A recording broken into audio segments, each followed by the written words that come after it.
계절을 바꾸시는 하나님이라는 말씀의 제목을 잡았습니다.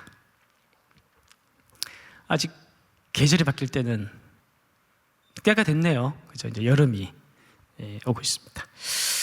뭐 이런 것도 오늘 한번 생각해 볼 수 있었으면 좋겠습니다. 계절은 그냥 오는 것인가? 우리 인생의 계절도 우연히 그냥 바뀌고 또 새로워지고 또 그러는 것인가? 아니면 어떤 근본적인 원인이 있는 것인가?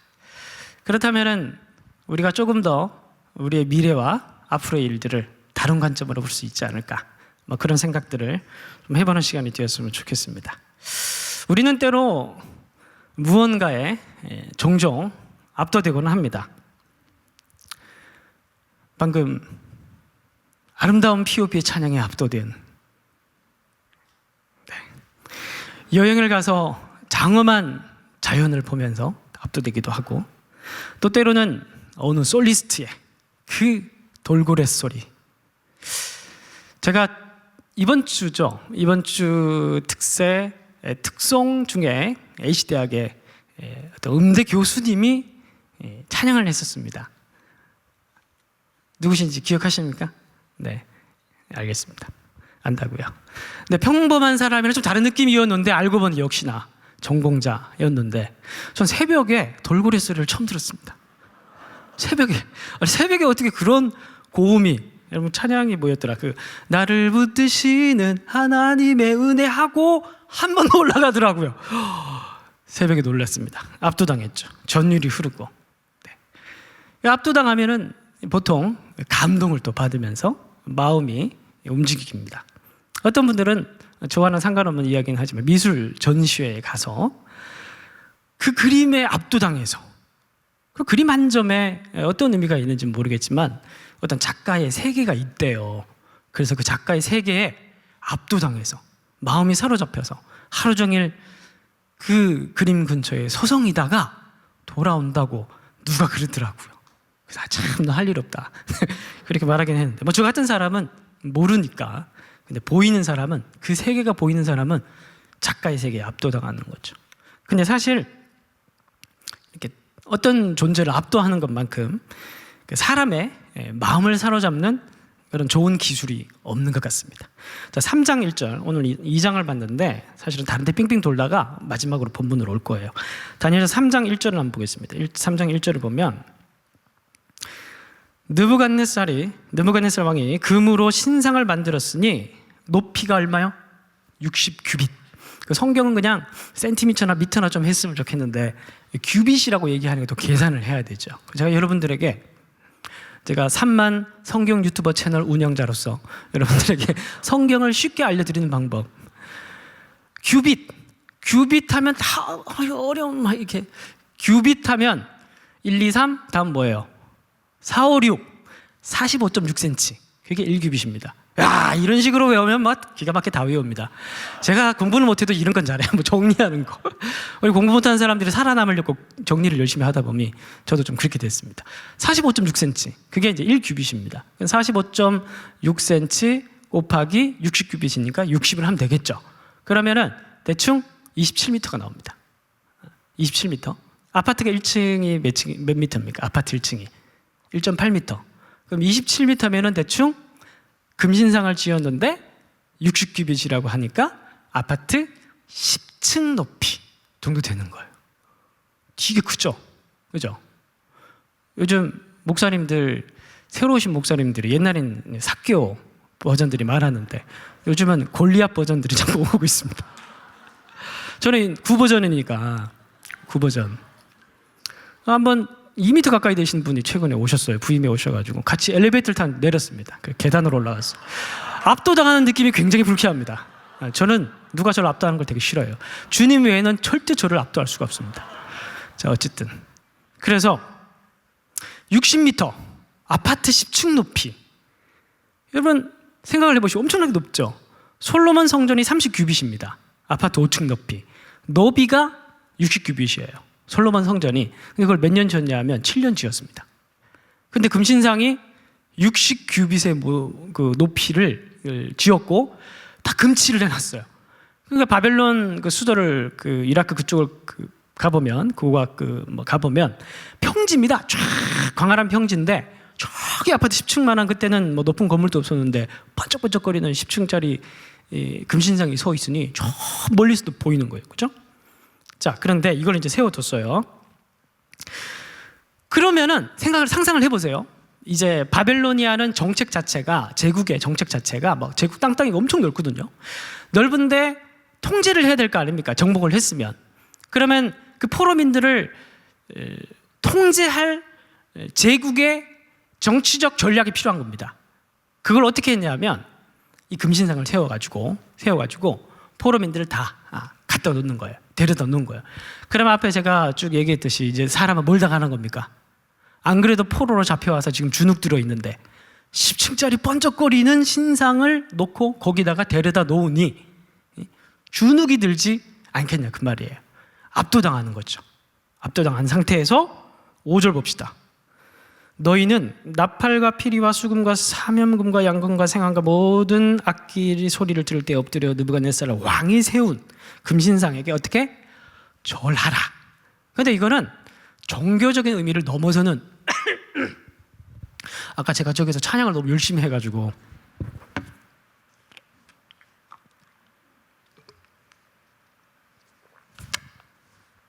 송 목사님이 이렇게 물 드시는 타이밍을 되게 잘 잡더라고요. 자연스럽게. 부러웠습니다. 금신상에게 절하라는 건 단순히 종교적 의미를 얘기하는 거 넘어선 의미예요. 그러니까 되게 정치적인 지금 전략을 지금 펼치고 있는 겁니다. 금신상에게 절하라고 하는 것은 금신상과 느부갓네살과 바벨로니아 제국이 동일시되는 거예요. 동일시되는 거예요. 그러면서 포로민들을 잡아와가지고 주눅 들어있는 애들에게 엄청난 큰 신상의 위엄과 크기와 번쩍거리는 화려함을 보여주고 거기에다가 절하라고 하니 무엇에 대한 충성을 요구하고 있는 겁니까? 제국에 대한, 느부갓네살 왕에 대한 절대적 충성을 요구하고 있는 거예요. 그리고 그 다음에 누구든지 엎드려 절하지 아니하는 자는 다른 말로 하면 제국에 충성하지 않고 반대하거나 저항하거나 따르지 않거나 이전에 자기가 살았던 민족의 독립을 주장하거나 그 신의 미정마다 다 신이 있었으니까 그 신의 머시기를 따라가야 된다고 뭐 주장한다든지 아니면 정의와 평화를 주장한다든지 포로민 주제 그렇게 하면 어떻게 된다는 거예요? 풀무불에 던져 넣으리라. 그리고 결국 두라 평지에서 있었던 금신상은 단순히 대형 야외 조형물이 아니라 그리고 단순히 종교적인 의미를 가지고 있는 어떤 그런 조형물도 아니라 이거는 제국을 상징하는 거예요. 제국과 동일시되는 것이었습니다. 그래서 제국의 위엄을 아주 극단적 방식으로 보여주고 여기를 따르지 않으면 극단적 방식으로 너의 존재를 말살하겠다는 정책인 거예요. 포로민들에게. 자, 그런데 사실 이 이야기는 단순히 그 시대만의 이야기가 아니라는 사실을 제가 여러분들에게 말씀을 드리고 싶은 겁니다. 매우 사실은 익숙한 이야기예요. 여러분, 이 바벨이라는 지역 그리고 이 지역에서 일어나는 여러 가지 사건들이 성경 창세기부터 계시록까지 얼마나 중요한 의미로 연결되는지 아십니까? 성경학자들이 구속사를 중심으로 조금 어려운 얘기하면 이렇게 정신이 이렇게 외출하시는 분들 좀 계셔가지고 자, 집중하십시오. 짧게 설명해 드리겠습니다. 성경학자들이 학자 얘기하면 학자들이 성경을 두 개의 큰 부위로 나눕니다. 두 덩이로 나눕니다. 창세기 1장부터 11장까지 하나님께 창조하시고 인간이 타락하고 세계가 망가져가는 이야기. 그리고 12장부터 하나님께서 구속하는 이야기를 시작을 해요. 한 사람을 부르시죠. 아브라함을 부르시고 모세, 다윗 계속해서 언약을 해 가십니다. 언약을 성취해 가셔요. 그리고 새 언약 예수 그리스도께서 오셔가지고 언약을 성취하고 재림 예수가 오셔가지고 어린 양 혼인잔치에 들어가면서 재림 예수가 오셔가지고 온 세계를 완전히 정복해서 하나님께 드리는 그런 구속사적인 그림이 성경 전체에 쭉 흘러가는데 딱 두 덩이로 나누면 1장부터 11장 12장부터 구속사에 시작해서 계시록까지 쭉 연결된다는 거예요. 이해되셨죠? 그런데 이 두 덩이가 넘어가는 중간 단락에 무슨 사건이 있냐면 바벨탑 사건이 있어요. 두라 평지에 있었던 사건, 똑같은 지역입니다. 여기서 무슨 사건이 있었다고요? 바벨탑 사건이 있었어요. 바벨탑을 지어놓고 하늘에 닿자. 왜요? 하늘에 닿아서 우리의 이름을 내자. 지금 그 바벨탑은 어떤 걸 상징하냐 하면 하나님 나라에 대항하는 세상 나라의 표징입니다. 바벨탑은 하나님께서 흩으시고 아브라함을 부르셔가지고 새로운 구속사의 이야기를 시작하죠. 그리고 마지막 마무리는 뭐라고 했어? 예수님의 어린 양의 혼인잔치, 재림, 예수님의 승리. 계시록 19장이에요. 근데 19장 앞에 몇 장인지 아십니까? 너무 쉬운 문제를 냈죠? 18장에 있죠. 18장에 무슨 내용이 있는 줄 아십니까? 한번 봅시다. 18장 2절 한번 띄워주십시오. 계시록 18장 2절 다 같이 한번 읽어보겠습니다. 힘찬 음성으로 외쳐 일러봅시다. 시작. 무너졌도다 무너졌도다 큰 성 바벨론이요. 요한계시록은 주후 1세기 한 90년에서 100년 사이 기록됐으니까. 그런데 바벨론은 언제 멸망을 했냐 하면은 이때로부터 600년 전에 멸망을 했습니다. 600년 전. 아주 오래전 멸망했는데 갑자기 요한계시록에 바벨론이 등장해요. 성경 안에서 바벨론이라는 지역 자체가 하나님 나라를 대항해서 반대하는 세상 나라에 대한 대표와 상징적인 이름으로 창세기부터 계시록까지 쭉 사용되고 있는 거예요. 제가 지금 그 말씀을 드린 겁니다. 그런 의미에서 두라평지에 세워진 금신상, 그리고 그 금신상을 중심으로 해서 크기와 위엄과 화려함과 그리고 폭력, 너 이거 따르지 않으면 다 죽여버릴 거야 라고 하는 폭력, 이러한 장치와 전략들을 가지고 자기 백성들을 모으고 지배하고 통제하고 그렇게 모으는 세상 나라, 그 세상 나라를 다르게 얘기하면 바벨론이고, 그 바벨론이 성경에 있을 뿐만이 아니라 오늘 지금 우리가 살아가는 이 시대도 바벨론 시대라는 거예요. 그런 특징을 성경은 처음부터까지 쭉 얘기를 하고, 가만 우리 시대에 돌아와서 우리의 삶을, 우리의 세상 나라를 생각해보면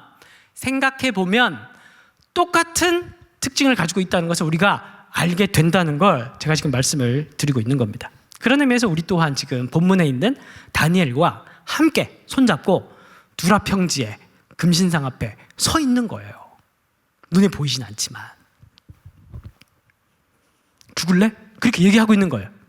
아니면 절할래? 그렇게 얘기하고 있는 거예요. 뭐 대단하지 않아? 이 금신상? 이 앞에서 네가 뭐라고 생각해? 너 아무것도 아니야. 그렇게 지금 얘기하고 있는 거예요. 오늘날에도. 제가 요즘 출퇴근길에 라디오를 자주 듣습니다. 라디오를 자주 듣는 이유는 제가 지난 5부 설교 때 말씀을 드렸습니다. 똑같은 유머를 두 번 하지 않기 때문에 생략하도록 하겠습니다. 어쨌든 라디오를 종종 듣습니다. 라디오를 들을 게 없어가지고 듣기 시작했는데 너무 재밌어요. 소시민들의 이야기를 이렇게 귀로 이렇게 들으니까 집중하게 되고 또 재밌는 것 같습니다. 그리고 아주 평범한 일상 사람들의 간증 뭐 그런 이야기들이 자주 나와요. 그런데 어떤 분이 그러시더라고요. 난 하루에 몇 번씩 무슨 생각을 해요? 하루에도 나는 몇 번씩 무슨 생각해요, 여러분들? 회사 가서 무슨 생각을 해요? 때려칠까? 이런 생각을 하잖아요, 그죠? 하루에도 몇 번씩 나는 회사를 때려칠까? 이런 생각을 한다. 이렇게 얘기를 하더라고요. 그런데 결론은 뭐예요? 늘 못해. 그 못하는 이유가 궁금했거든요. 근데 이어진 말이 되게 공감이 되면서 재밌었습니다. 그리고 정말 그럴 수 있겠다 그런 생각도 좀 들었고요. 저는 회사를 때려치지 못하는 이유가 상사의 꼬장, 첫 번째. 두 번째는 대충 회사가 되게 불법한 일을 행해가지고 그걸 강요한다든지 그런 걸 두고 보지 못한 의로운 마음에 오늘 또 회사를 때려칠까 이런 생각을 하는 줄 알았어요. 그런데 그분이 하는 말이 회사를 때려치지 못하는 이유, 첫 번째, 카드값. 카드값이 돌아오기 때문에 절대 그만둘 수가 없다는 거예요. 두 번째, 월세 때문에 회사를 절대 그만둘 수가 없다는 거예요. 오늘 24일이죠. 내일이 25일 급여일이니까 오늘 다 들어오셨겠네요. 그죠? 그리고 다음 주 월요일 되면 빠져나가죠. 그래서 내 통장은 통장이 아니라 텅장. 지나가는 것. 늘 카드 회사에서 압수해갔죠. 압도적입니다, 바벨론은. 압도적이에요. 우리 삶을 되게 초라하게 만듭니다. 이 금신상 앞에서 네가 뭐라고 다르게 살라고 그래. 네가 뭐라고 여기에 이 원리와 이 통치 방식에 네가 이 일을 제기해? 니까짓 게 뭔데? 너 이름도 없잖아. 다니엘? 아니야, 너 벨드사살이야. 우리의 정체성을 늘 지우려고 합니다. 그죠? 되게 초라해져요. 거대한 10층짜리 금신상 앞에, 번쩍거리는 금신상 앞에 잡혀온 포로라는 한 사람, 다니엘이라는 한 사람, 우리라는 한 사람, 아무것도 아니에요. 정말 초라하고, 한 사람의 가치라는 게, 생명의 가치라는 게 나라는 인생, 나라는 인생이 앞으로 만들어갈 그 이야기라는 게, 그 거대한 금신상 앞에서는, 돈의 힘 앞에서는, 그리고 돈의 힘 속에 함께 모여서 자기네들의 카르텔을 만들고 수많은 반칙들을 저지르면서도 아무런 제재를 받지 않는 그들만의 리그, 그리고 그들만이 지배하고 있는 세상. 우리가 거기에 대해서 뭐 아무리 불평하고 아무리 야, 네가 뭔데? 너 뭐야 너? 너 아무것도 아니야. 아직 모르겠어? 이 금신상 보고 모르겠어? 이 엄청난 돈의 힘을 보고도 너 모르겠어? 돈이면 다 덮을 수 있어. 니까짓 게 뭔데? 그렇게 한 사람이라는 가치가 금신상 앞에서는 순식간에 보잘것없게 느껴지도록 만들어버리는 게 바벨론이라는 거예요.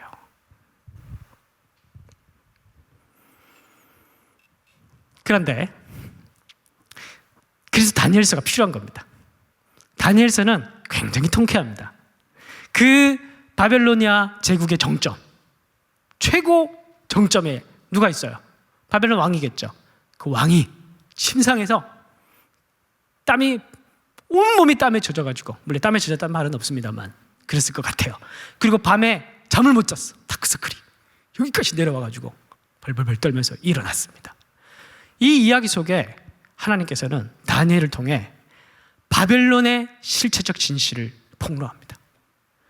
이 세상 나라가 얘기를 하고 자기들이 가지고 있다는 어떤 힘, 위용, 화려함, 그런 것들이 사실 한꺼풀 벗겨서 그 속살을 들여다보면 얼마나 거짓말이고 얼마나 그것들이 별것 아닌 모조품인지를 드러내고 폭로하면서 실체적 진실이 무엇인지, 이 세상의 근원적 힘과 이 역사의 가장 근본적 통치자가 누구신지를 실체적 진실을 폭로하는 게 다니엘서예요. 자, 2장 2절 보겠습니다. 2장 2절 안 띄워드리니까 성경책 보십시오. 2장 2절 죄송해요. 느부갓네살이 다스린 지 2년이 되는 해 605년입니다. 느부갓네살이 605년에 2년을 맞이합니다. 그러면 1년은 언제예요? 604년. 605년에 무슨 일이 있었냐면 갈그미스 전투가 있었어요. 갈그미스 시리아 그쪽에, 시리아 이러면 꼭 누가 대답을 하던데, 시리아 그쪽에 갈그미스가 있어요. 근데 그 갈그미스에서 고대 근동의 주인공, 고대 근동의 주인을 가리는 대전투가 벌어졌습니다. 이집트와 바벨로니아가 전투가 벌어진 거예요. 여기서 이기는 사람이 이제 동방을 다 먹는 거예요. 그런데 605년에 누가 이겼냐면 느부갓네살이 이겨요. 그리고 그 밑으로 쭉 내려옵니다. 시리아 밑쪽으로 쭉 내려오면 가나안이죠. 거기에서 예루살렘에 들어가서 사람들을 포로로 사로잡아서 605년에 바벨론 1차 포로 유수가 일어나요. 그리고 604년이 오늘 2장 2절인 거예요. 느부갓네살이 다스린 지 2년이 되던 해 604년. 얼마나 느부갓네살의 어깨가 어마어마한 대전투를 끝내고 이집트를 박살을 내고 이제 각지에 있는 포로들을 다 사로잡아다가 바벨로니아로 싹 다 잡아와서, 왜냐하면 바벨로니아는 엘리트 정책을 펼쳤거든요. 귀족, 좀 배운 사람, 잘생긴 사람 다 끌고 와가지고 제국을 위해서 봉사하게 만드는 그런 정책을, 흡혈귀 같은 정책을 펼쳤습니다. 바벨론 제국은. 그러면서 싹 다 데리고 와가지고 이제 어마어마하게 기분이 좋은 거예요. 2년째 됐는데 어깨 올라가서 이제 친지도 얼마나 좋았겠어요. 자고 있는 거예요. 동방을 일통한 다음에 꿀잠을 자고 있는 거죠. 느부갓네살이 꿈을 꿨는데 그로 말미암아 마음이 번민하여 잠을 이루지 못한지라. 근데 여기서 꿈을 꿨어요. 근데 그 꿈 때문에 잠을 못 잤다고 해요. 근데 여기서 번역을 이제 꿈이라고 했는데, 그래서 뭐 어떤 사람들은 악몽을 꿨다, 악몽을 꿨다고 술사들 다 불러다가 나 다 죽여버리겠다고 하진 않습니다. 이거는 꿈이 아니라 1장 17절을 가보면 환상과 꿈이라고 합니다. 이거 환상이란 말과 꿈이라는 말이 동의어로 사용돼요. 근데 여기서 환상이라는 말은 묵시라는 말로도 번역이 될 수 있습니다. 묵시가 뭐냐 하면, 자, 여러분, 자, 보세요. 3만 명의 성경, 자, 예언과 묵시가 뭐가 다르냐 하면, 예언은 경고입니다. 그러니까 될 수도 있고 안 될 수도 있어요. 경고라는 게 그렇죠. 경고했는데 뉘우치고 돌아오면 없어지는 거예요. 묵시는 확정입니다. 묵시는 변하지 않아요. 하나님의 확정한 계획표입니다. 그게 묵시예요. 그런데 그걸 말로 하지 않아요. 그림으로 합니다. 그래서 보면 이제 묵시, 성경의 이제 예언서 안에 보면은 묵시라는 장르가 따로 나와요. 그건 장르가 달라요. 시, 이야기 다르잖아요. 묵시, 예언, 장르가 달라요. 그래서 다니엘서에 묵시가 많이 나옵니다. 그런데 이 묵시의 특징은 뭐냐 하면 말이 아니라 그림입니다. 그래서 머리가 동서남북 4개, 하나는 소, 독수리, 표범, 이런 식으로 나온 거예요. 상징이에요, 상징. 그림. 근데 그 그림 안에 뭐가 담겨 있어요?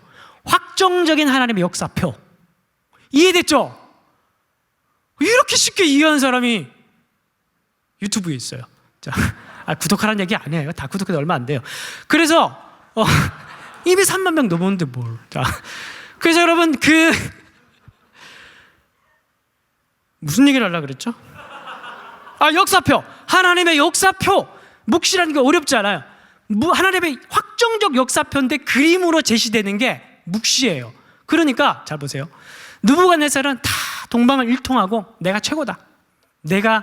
이 세상 내가 다 먹었다. 내가 짱 먹었다.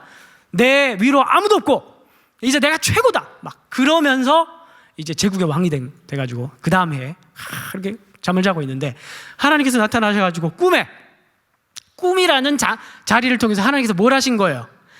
이제 여기서 큰 신상이 나오죠. 큰 신상이 나오는데 머리는 금, 가슴은 은 이러면서 차례차례 금은 놋, 쇠 이렇게 나옵니다. 근데 그게 메데, 페르시아, 헬라 이런 식으로 가죠. 그러니까 앞으로 제국의 변전사를 살짝 보여준 거예요. 살짝 그림만. 그리고 불면증 걸립니다. 여러분 톨스토이가 쓴 작품 중에 3.1교회 성도님들은 아주 인문학적 소양도 깊으시고 선교도 많이 가시고 아주 뛰어나신 분이죠. 그래서 제가 내용 다 설명드리지 않겠습니다. 톨스토이가 쓴 작품 중에 사람은 무엇으로 사는가라는 책이 있어요. 거기에 보면 하나님께서 미가엘 천사가 뭘 잘못해가지고 세상에 내려보내면서 3가지의 질문의 답을 찾아오면 다시 복귀시켜 주겠다. 3가지의 질문 중에 두 번째 질문이 오늘 본문과 관련이 있습니다. 두 번째 질문이 뭐냐 하면 사람에게 허락되지 않은 것은 무엇인가? 제가 결혼 주례가 하면 늘 이 얘기를 합니다. 사람에게 허락되지 않은 것은 무엇인가? 뭐가 허락되지 않는 것 같아요? 하나님께서 인간에게 많이 주셨죠. 하나님의 형상도 주시고 또 지능도 주시고 풍부한 감성도 주시고 예술성도 주시고 신앙도 가지게 하시고 많이 주셨는데 이건 안 줬어요. 뭘까요? 미래를 아는 것입니다. 미래를 아는 것. 저는 톨스토이의 사람은 무엇으로 사는가, 물론 이제 기독교 정신에 바탕으로 해서 이제 이 작품을 쓰긴 했는데 너무 이 통찰력이 너무 감동적이에요. 너무 통찰력이 뛰어납니다. 사람에게 허락되지 않은 것은 미래. 모든 걸 다 주셔도 이 세상 모든 부자, 모든 권력자, 바벨로니아 동방을 다 일통한 대제국의 느부갓네살이라고 하더라도 가지지 못한 것이 한 가지 있는데 그거 뭐냐 하면 미래를 몰라요. 미래를.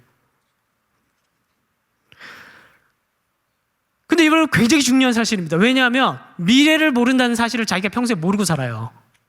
부자들과 권력자들은. 저같이 없는 사람들이나 맨날 미래 걱정하죠. 많이 있는 사람들은 미래를 걱정할 일이 없어요. 지금 비웃으시는 거예요. 지금 웃음이 비웃으시는 거예요. 부자들은 미래를 걱정할 필요가 없어요. 그런데 어느 날 미래를 모른다는 생각이 들면 두려움이 찾아오는 거예요. 여러분, 10년 전에 여러분들의 모습이 지금 모습일까로 혹시 여러분 상상을 했습니까?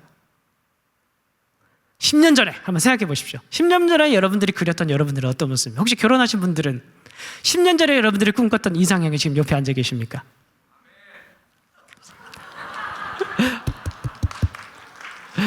저는 제 이상형보다 훨씬 좋은 사람 주셨어요. 내가 승자. 자, 죄송해요. 배틀한 건 아니고. 네. 좋은 의미로 물은 거예요, 제가 지금. 제가 10년 전에 내가 생각했던 이상형보다 훨씬 더 좋은 사람 주셨잖아요, 여러분. 10년 전보다 훨씬 좋은 사람 주셨잖아요, 여러분. 제가 가정사역을 담당하고 있는데 좀 더 사역을 열심히 해야 될 것 같습니다. 여러분, 10년 전에 여러분들 한번 생각을 해보시면 이렇게 될 거라고는 아무도 상상을 못했을 거예요. 제가 말씀을 준비하면서 제가 10년 전에 내가 뭘 했냐 한번 생각을 해봤더니만 이때 이 시간 주유소 알바를 하고 있었더라고요. 주유소 알바를. 그리고 저녁에는 헬스장 가가지고 야간 알바를 또 했었습니다. 그때 개척을 했거든요. 괜히 개척을 해가지고 낮에는 주유소 알바, 밤에는 먹고 살아야 되니까 밤에는 헬스장. 제가 뭐 이렇게 몸이 좋아가지고 헬스 이렇게 PT하고 그런 게 아니고 PT 한 사람들 옷을 빨고 청소를 하고 욕기를 닦고 그런 일들을 했었습니다. 밤에 이렇게. 한 번은 하시스를 처음으로 먹고 이틀을 잠을 못 잤어요. 그 뒤부터 절대 하시스를 안 먹습니다. 야간에 힘들어가지고. 그런 오목한 시간이 있었습니다. 겨울 같은 시간이 있었어요.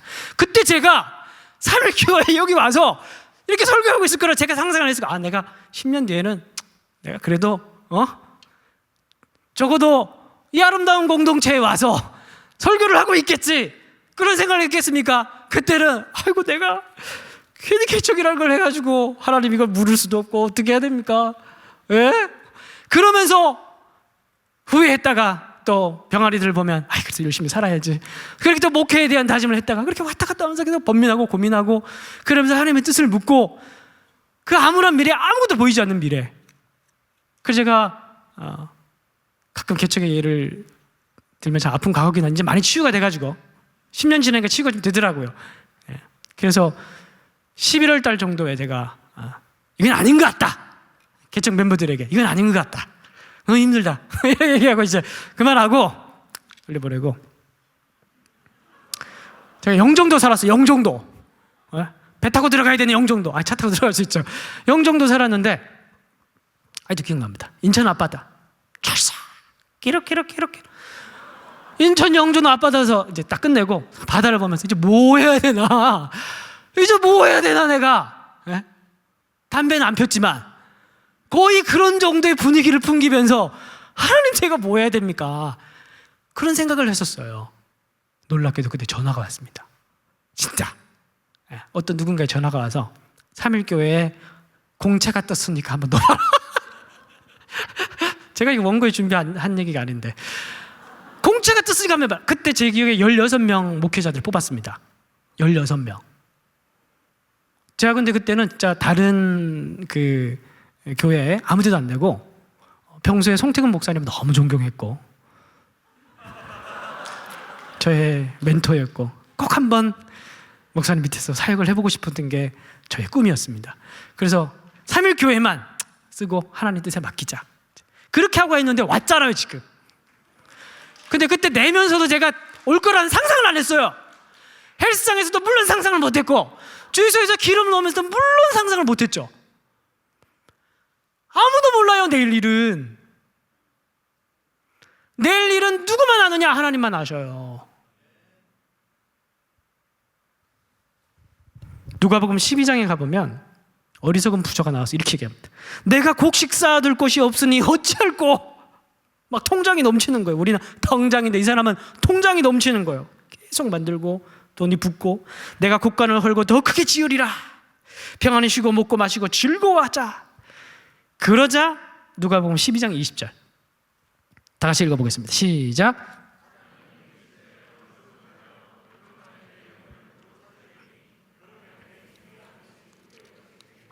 오늘 밤 내 영혼을 도로 찾으리니 오늘 밤 도로 내 영혼을 찾으리니. 이 사람은 그날 밤 잠도 못 잤어요. 그냥 바로 누부갓네살은 그래도 하룻밤 지났는데 이분은 잠도 못 잤어요. 그날 밤 바로. 내일 일이 어떻게 될지는 아무도 몰라요. 다니엘서 2장에서 하나님께서 느부갓네살에게 보여주신 건 뭐냐 하면 네가 다 가졌다고? 그래? 나는 미래를 가졌어. 그렇게 얘기를 하시는 거예요. 그리고 그 이야기가 가지고 있는 본질적 메시지는 뭐냐 하면 인간이라는 것은 근본적으로 본질적으로 내일에 대한 대책을 절대 가질 수 없는 존재라는 것을 얘기를 하고 있는 거예요. 그래서 하나님께서는 살짝쿵 그냥 그림 한 장 살짝 보여줬어요. 그냥 느부갓네살에게 꿈에 살짝 그냥 눈앞에 이렇게 지금 설교하고 있는데 갑자기 환상이 확 펼쳐지면서 막 압도하는 그런 것도 아니에요. 그냥 꿈에 수줍게 살짝 그림 한 장 보여줬어요. 그런데 다니엘서 2장 1절 보면 느부갓네살이 다스린 지 2년이 되내 꿈을 꾸고 그런 말 마음이 범민하여 잠을 이루지 못해 다크서클이 잠을 못 자가지고 이까지 내려오고 5절 보니까 왕이 갈대아인들에게 대답하여 이르되 내가 명령을 내렸나니 너희가 만일 꿈과 해석을 내게 알게 하지 아니하면 너희 몸을 쪼갤 것이며 너희 집을 거름덩이로 만들 것이다. 괜히 엉뚱한 데 화풀이하고 있는 거예요. 다크서클이 이만큼 내려와가지고 지금 히스테리를 부리고 있는 거죠. 술사들 다 모아가지고 내 꿈을 해석해라 이렇게 얘기한 것도 아니고 우선은 내가 무슨 꿈을 꿨는지 맞추고 그 다음에 이 꿈을 해석해라 이렇게 얘기를 한 거예요. 그 술사들이 아니 대왕님, 왕님, 뭐라고 얘기해? 대왕마마. 어쨌든 뭐라고 얘기하고 임금님, 아니 꿈을 얘기를 해줘야 우리가 해석을 하든지 뭐라 하든지 할 거 아닙니까? 아이 닥치고 꿈이 뭔지부터 얘기를 해. 나 너희들 못 믿겠다. 지금 불안한 거예요. 극도로 불안한 거예요. 두려운 거예요. 공포스러운 거예요. 왜냐하면 자기가 지금까지 절대적으로 이것은 내 것이고 자기가 절대적 가치라고 여겨왔던 것이 그림 한 장에 상대적 가치로 하루아침에 변해버린 거예요. 아무것도 아닌 게 돼버린 거예요. 금신상 앞에서 자기가 잡아온 포로민들을 아무것도 아닌 것처럼 만들려고 했는데 사실은 자기가 지금까지 쥐고 있었던 제국이 아무것도 아닌 거예요. 내일 아침 되면 언제든지 제국이 바뀔 수 있다는 걸 그림 한 장만에 직관적으로 자기가 불안함을 느껴버린 거예요. 오늘 밤 내가 내 영혼을 찾으려니 너 어떡할래? 너 그래도 돈 모으고 있을래? 너 그래도 오늘 그래 내가 보험을 그래도 한 6개 들었으니까 그래 뭐 좀 아파도 그렇게 너의 안정을 그런 데다가 너가 두고 너의 미래를 너 스스로 뭔가를 준비했다고 안정감을 누리거나 혹은 내가 뭔가 준비가 되지 않았다고 해서 미래 때문에 두려워하고 공포에 사로잡혀서 내가 바빌론에 굴복하고 이 바빌론의 원리를 따르지 않아서 오늘 내 목을 치면 어떡하나? 오늘 내가 이 세상에서 도태되면 어떡하나? 도태되면 어떡하나?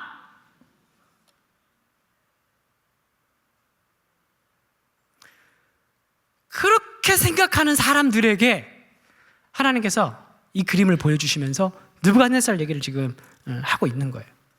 그래서 사실은 마지막으로 압도당한 건 느부갓네살이었습니다. 하나님께 압도당한 거죠. 근데 하나님은 뭐 대단한 거 보여주시지 않았어요. 뭐 엄청난 금신상 이런 것도 아니고 종이 한 장, 꿈에 종이 한 장. 그렇게 하나님은 위대한 분이심을 믿으시기 바랍니다. 여러분 이제 마무리하면서 두 가지 장면을 여러분들이 보여주고 마무리를 하도록 하는데 그게 첫 번째 장면이었어요.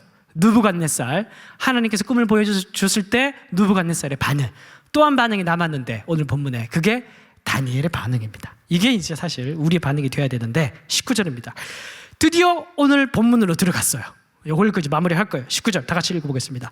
시작. 다니엘이 하나님의 신 하나님을 찬양하더라. 은밀한 것이 밤의 환상으로 다니엘에게 똑같은 그림이 나타났어요. 다니엘이 그걸 보고 해석할 수 있도록 하나님께서 똑같은 그림을 보여줬습니다. 그런데 느부갓네살은 다크서클이 내려왔지만 다니엘은 어떻게 됐습니까? 막 느부갓네살은 막 히스테리를 부리고 다 때려부시고 다 죽여버릴 거야 막 그러고, 근데 다니엘은 그 그림을 보고 어떻게 됐습니까? 하늘에 계신 하나님을 찬송하죠. 왜 그럴까요? 미래의 주인이신 하나님이 다니엘에게는 왕이시고 주인이시고 아버지시기 때문에 그런 거죠. 느부갓네살은 하나님 나라와 아무 상관이 없는 사람이고 세계의 통치자이시고 만유의 주이시고 미래의 주인이 되신 하나님과 아무런 상관없이 바벨로니아에 소속된 사람이기 때문에 느부갓네살에게는 그게 두려움과 공포로 다가올지 모르겠지만 미래라는 것을 생각했을 때 다니엘에게는 지금 당장 포로민이고 지금 당장 누가 나를 죽이려고 하고 지금 당장 사방이 둘러서 나를 진칠지라도 다니엘은 미래의 주인이신 하나님이 자기 편이고 자기 아버지고 자기 왕이시고 자기가 모시고 있는 주인이시니까 미래를 봤을 때 전혀 두렵지 않은 거, 오히려 찬양한 거예요. 21절. 그래서 다니엘이 이 찬양을 합니다. 그는 때와 계절을 바꾸시고 왕들을 피하시고 왕들을 세우시며 지혜자에게 지혜를 주시고 총명자에게 지식을 주시고 찬양을 했다는 이게 찬양 가사 같아요. 21절이.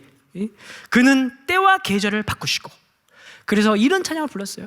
하나님은 계절을 바꾸시는 분이시고 때를 바꾸시고 나나나 나나나나나. 저는 그냥 이 구절을 보니까 그 찬양이 떠올랐어요. 길을 만드시는 주. 주역이 운행하시네. 주역이 역사하시네. 주 경배해. 세기를 만드시는 분, 큰 기적을 행하시는 분. 그는 누구의 하나님? 우리 하나님. 약속을 지키시는 분, 오른속을 밝히시는 빛. 그는 우리 하나님. 그 찬양이 저는 21절을 보면서 깨달았습니다. 우리가 믿는 하나님 어떤 분이시라고요? 때를 바꾸시는 분. 우리가 믿는 하나님 어떤 분이시라고요? 계절을 보내시고 혹해 만드시는 분. 지금이 겨울일지라도 그 겨울을 밀어내고 때가 되면 따뜻한 봄을 우리에게 선사하시는 분. 누구도 그 일을 못하지만 유일하게 할 수 있는 존재가 하나님이시기 때문에 다니엘은 지금 겨울을 살아도 미래를 두려워하지 않고 꿈을 보면서 하나님께서 보여주시는 묵시를 보면서 찬양을 한 거예요. 여러분, 코로나가 세상을 뒤덮을 때 온 언론들이 내일 당장 지구가 멸망할 것처럼 막 황색 신문들, 옐로우 페이퍼들이 막 그렇게 올렸잖아요. 저도 막 휘둘려가지고 지구의 종말이 올 것 같다. 코로나로 세상이 끝나면 어떡하지? 70만 죽고 100만 죽고 200만 죽고 1000만 죽고 다 죽으면 어떡하지? 그런 생각을 하진 않았지만 어쨌든 막 되게 막 두렵고 떨리고 심장 쫄리고 막 그랬어요. 예. 막 그렇게 했잖아요. 뭐 물론 지금 다 마스크를 쓰고 계시지만 갑자기 계절이 바뀐 것 같지 않아요? 저만 마스크를 안 쓰고 있어서 그런 건가요? 갑자기 계절이 바뀌어진 것 같지 않아요? 이 목사들이 얼마나 믿음이 없는지. 이번 여름 선교를 준비하면서 저도 청장년 식구들이 뭐 애기도 많고 하니 아직 좀 많이 덜 나오고 있지만 다른 부서에 비해서 요즘은 근데 막 팍팍팍. 저는 900명이었는데 2부 예배가 지금 막 1200까지 올라와서 장소가 없어 난리예요. 다들 그냥 막 거룩한 군대가 돼서 막 몰려들고 있어요. 근데 여러분, 국내 선교는 뭐 가겠나? 아직 상황이 그렇지 않아서 또 멀리 가고 또 함께 움직여야 돼. 이게 갈까? 그래서 뭐 그냥 가는 데 의의를 두자. 정말 저만 믿음이 없는 게 아니라 대부분의 삼일교회 목회자들이 믿음이 없나 그런 얘기를 했었어요. 그런데 그저께 올라온 강습회 사진을 보고 주님, 제가 정말 불신자였군요. 저는 삼일교회 와서 지금 9년 차인데 10년 전에 헬스장 했다고 하니까 지금 9년 맞죠? 9년 차인데 삼일교회 와서 강습회 때 이렇게 많은 사람들이 모인 거 처음 봤습니다. 진짜 700명이 그 좁은 장소에서 콩나무 시루처럼 앉아가지고 이런 걸 하고 있더라고요. 막 들어서 별거 없는 얘기를 막 사형 네가 다 하는 건데 이런 거 막 듣고 받아 적고 다 그러고 있더라고요. 보복 소비를 하듯이 우리 삼일교회 성도들은 성교하고 싶어서 미쳤던 거예요. 이 말이 너무 제가 너무너무 세게 나왔습니다. 너무너무 성교하고 싶어서 견딜 수 없었던 거예요. 그런 마음을 너무 몰라줬던 거죠. 너무 믿음이 없었던 거예요, 목사라는 사람이. 예? 계절이 우리가 보기에는 아직 겨울인 것 같고 우리가 보기에는 우리 인생이 아직도 아무것도 아닌 것 같고 세상은 우리를 보면서 넌 아직도 직업도 없냐? 표정이 너무 리얼하죠? 너 아직도 결혼도 못하고 나이가 40이 넘었는데 너 연봉 그렇게 아무도 우리의 인생을 그냥 무가치하게 여기고 함부로 얘기하는 사람들, 판단하는 사람들 많죠. 여러분, 우리의 계절이 어느 날 한시에 봄이 오게 하신 분이 하나님이세요. 그 미래를 믿으시기 바랍니다. 스티븐 잡스가 라디오에서 들은 얘기인데, 스티븐 잡스가 원래 제가 이런 예화 안 하는데 이건 너무 감동이 돼가지고, 스티븐 잡스가 커넥팅 더 다츠라는 말을 했죠. 그 양반이 대학 다닐 때 서체 과에서 하는 수업을 들었어요. 캘라그라피.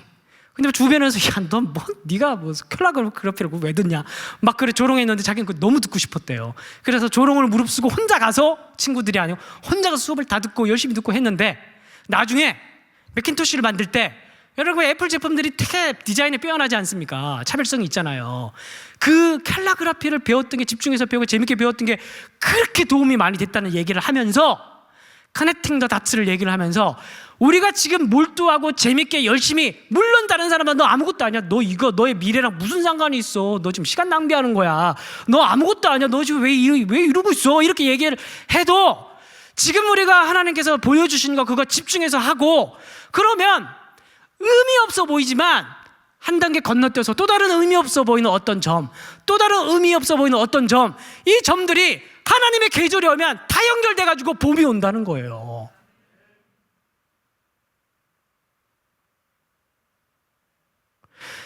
하나님께서 계절을 오게 하시는 분이라는 사실.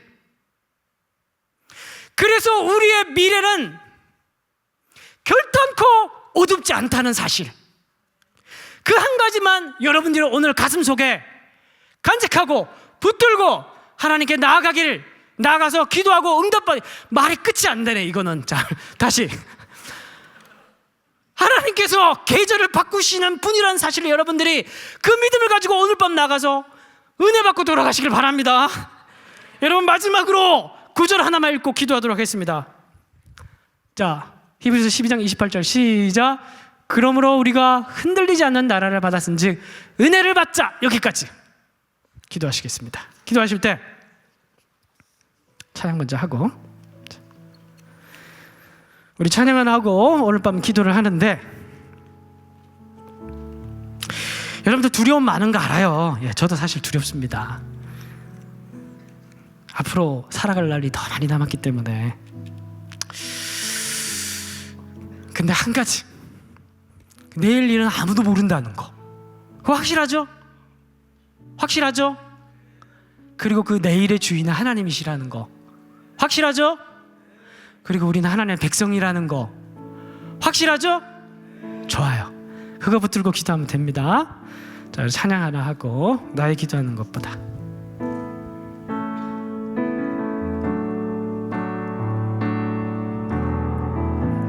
나의 기도하는 것보다 불 꺼주세요. 더욱 응답하신 하나님, 나의 생각하는 것보다, 나의 생각하는 것보다 더욱 이루시는 하나님, 우리 가운데 역사하신 능력대로 우리들의 간구함을 넘치도록 능히 하실 주, 모든 영광과 모든 영광과 존귀 찬양과 경배를 돌리시노라.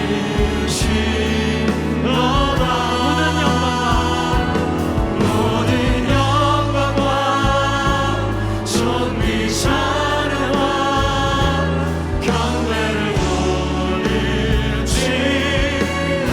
다시 한번 더 기도합니다. 나의 기도하는 것보다, 나의 기도하는 것보다 더 큰 열매 은혜를 주신 하나님,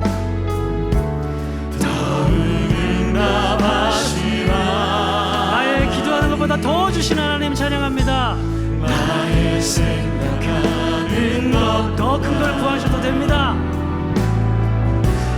더 이루시는 하나님 우리 가운데 역사하신, 우리 가운데 역사 능력대로 우리들의 능력대로 우리 뒤에 강구하를 넘치도 능히 하시는 주님께 우리 두 손 들고 고백합니다. 모든 영광과 존귀와 모든 영광과 존귀 찬양과 경배를 돌리시며 우리에게 놀라운 일을 행하신 하나님을 찬양합니다. 모든 영광과 존귀 찬양과 경배를 돌리시며 모든 영광과 존귀와 찬양과 모든 영광과 존귀 찬양과 경배를 돌리시며라 모든 영광과 존귀 찬양을 지어가 돌리를 돌리 우리 영혼의 마음을 다해 고백합니다. 모든 영광과 존귀와 찬양과 모든 영광과 우리 마음을 다해 고백합니다. 우리의 미래의 주인이 되신 하나님께 우리의 찬양을 올려드립니다. 오늘도 우리가 언제나 평지에서도 하나님을 찬양하고 예배할 수 있습니다. 우리가 금신상 앞에서도 담대하게 하나님의 이름을 선포할 수 있으며, 우리가 주님의 이름을 붙들고 이 바빌론에 나아갈 때 하나님의 영광을 우리에게 보여주실 것입니다. 한 번 더 찬양합니다. 모든 영광과 존귀와 모든 영광과 존귀와 존귀 찬양과 경배를 돌리시